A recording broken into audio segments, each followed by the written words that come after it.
Hello children, I welcome you all to class 11th commerce stream.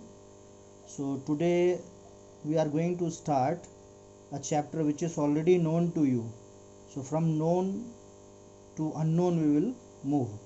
So we will start with the chapter measure of central tendency, and this chapter contains mean, median and mode that you have learned in class 10th.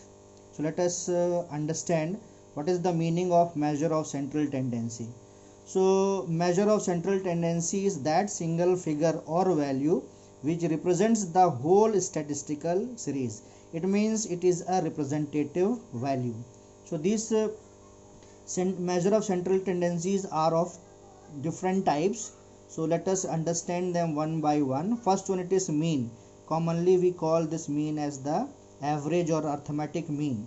So it is that single figure of the whole statistical series which represents the whole series. So it is a single value which represents the all the data of a given series.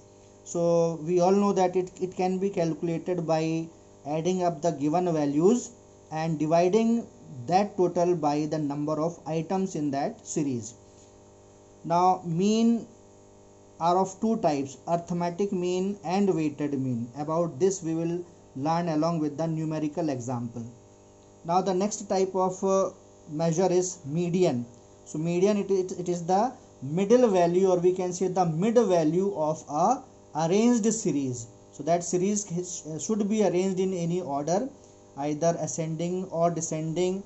Here it is mentioned magnitude. Magnitude means it can be anything, like on the basis of weight it can be from higher weight to lower weight, or it can be in the form of some distance, longest distance to shortest distance. So in either of the way it can be. So that is the median. Now the third one, it is mode. So it is that value in a given series which occurs most frequently. So the value which appears more number of times in a given series, that value is called mode. Now the next measure, it is quartiles. So quartiles are those measures which divide a arranged series in 4 equal parts. So you can see one rough figure I have drawn here, and this big line, it is one statistical series, and that is divided into 4 equal parts. So three measures we get here, q1, q2 and q3. So let us understand what is q1, what is q2 and what is q3. So q1 we also call it as the first quartile or the lower quartile, which contains first 25% of the data below it and 75% of the data above it. q2, that is the median. Median means the mid value of the given series, in which 50% data is above this value and 50% data is below this value. And the third quartile, it is q3, that is third quartile, or we call it as the upper quartile. It contains 75% of the data above it and 25% of the data below it, that you can see in the figure in the previous page. Now next measure, it is decile. So decile means 10. So decile distributes the series into 10 equal parts, and these parts can be d1, d2, d3 and up to d10. Next measure, it is percentile. So percentile, that is 100. So percentile is that measure which divides the statistical series into 100 equal parts. It can be p1, p2, p3, p4, p5 and up to 100. Now this is one empirical formula. You are very familiar with this formula. It shows the relationship between mean, median and mode. So mode is equal to 3 median minus 2 mean. Now before getting into the formula and questions, let us understand the different types of statistical series that we are going to deal with. So types of statistical series, with example I have given here. So by looking at the this data, you can identify what type of statistical series that data is or contains. So first one, it is individual series. So individual series, it only contains the data. they are ungrouped. Next it is discrete series. In this you can see the variables are given and the number of times these variables are being repeated, that frequency is also provided along with the variables. Now third type, it is continuous series. So in continuous series, class size is there, and how many observations are coming under that particular class, that is given in the frequency. 0 to 10, it means from 0 to 10 there may be 5 observations.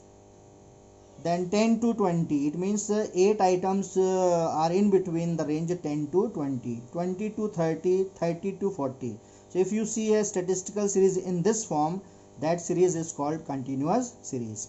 So today we will learn how to calculate mean using different formulas. Median and other measures we will discuss in the next class. So to calculate mean, there are 3 different methods. First one, it is direct method, that is very commonly used for individual series. In this method we have to add up the given observations and divide it by the number of observations. So sum of x means the variables given, and n means the number of items. Second method, it is shortcut method, which we also call it as the assumed mean methods. The formula is x bar. X bar represents, or it is a symbol for mean. A plus summation d divided by sum of f. F means the number of items or the total of frequencies. So A is the assumed mean, which we have to take from the x variables, and D is the deviation, that is the difference between the given observation and the assumed mean. Now the third method, that is step deviation method. It is one step ahead of shortcut method. So x bar is equal to a plus sum of u by sum of f into c. Let us understand. A already we know, it is assumed mean. U, since it is step deviation, so that deviation is further stepped down or lowered down. So deviation, that is x minus a, is divided by the class width of the given class interval. So c is the class width, that is, if the class is given as 10 to 20, then class width is 10 here. So the value of c in this formula will be 10. So thank you children, and in this questions I will give you some numerical questions along with the some theoretical questions. Thank you.